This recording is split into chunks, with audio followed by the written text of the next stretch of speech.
38. Jesus is betrayed every year. The Jews celebrated the Passover. This was a celebration of how God had saved their ancestors from slavery in Egypt many centuries earlier.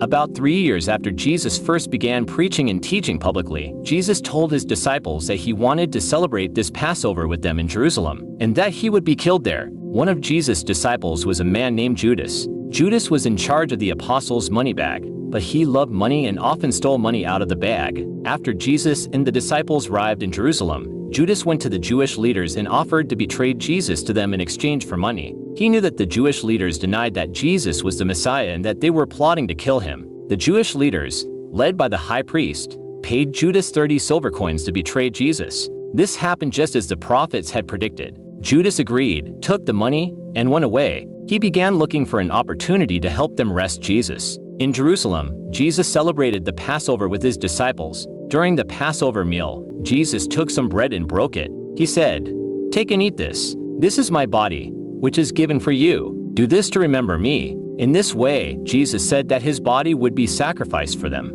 Then Jesus picked up a cup and said, "Drink this. It is my blood of the new covenant that is poured out for the forgiveness of sins. Do this to remember me every time you drink it." Then Jesus said to the disciples, "One of you will betray me." The disciples were shocked and asked who would do such a thing. Jesus said, "The person to whom I give this piece of bread is the betrayer." Then he gave the bread to Judas.